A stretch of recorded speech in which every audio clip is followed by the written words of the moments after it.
Okay, Pat, how would you first of all just sum up Beijing from an Irish viewpoint?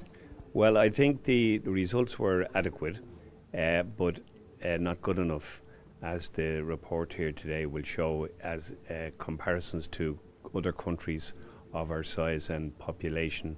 So this report is showing us the way forward on how we should be at a higher level in the London Games in 2012.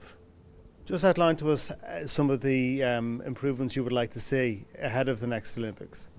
Well, I think there has to be more detailed planning, and we have to examine, are we getting value for the money spent, especially in this economic situation we were in at the moment. And the Olympic Council, I think, need to be much more involved in the planning and preparation. We were left out of the loop in the planning for Beijing. The Sports Council didn't involve us whatsoever. So we're looking at rectifying that situation. And there are very many recommendations in it, and if they're followed, I think we can all work together to get a very successful but a much increased medal tally in London 2012 and 2016. Something which has been suggested before is that perhaps we need to concentrate more on specific sports that we are doing well in. Would you go along with that, or do you think it needs to be spread right across the board? No, we'll go along with the theory of specific sports, but like I've been saying that since 1992 in Barcelona, and it hasn't exactly happened the way it should happen.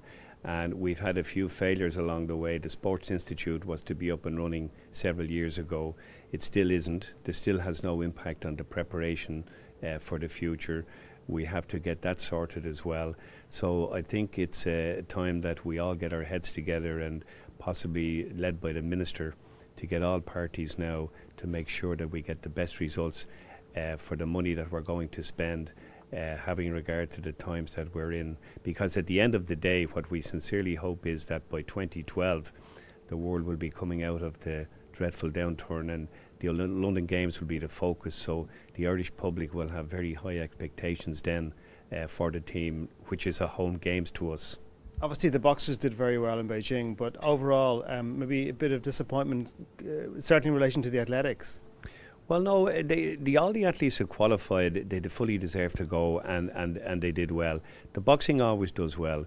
Don't forget that boxing, Barcelona, gold and a silver medal, back to 56.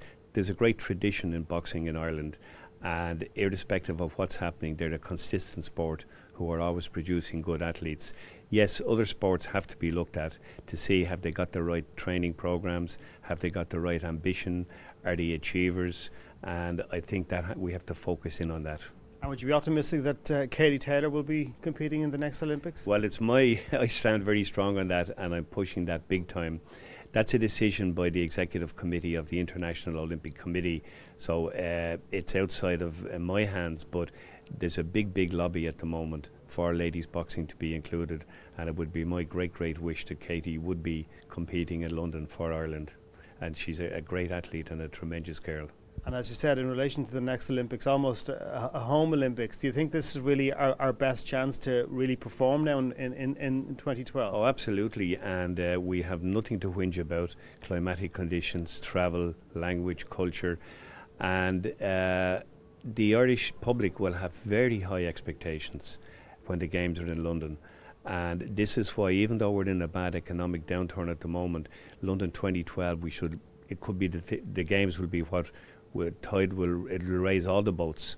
But at that time, our public will demand great performances by the Irish athletes, and it's our job, together with our partners, the Sports Council and the Minister's Department, etc., to make sure that's done in a proper and efficient manner.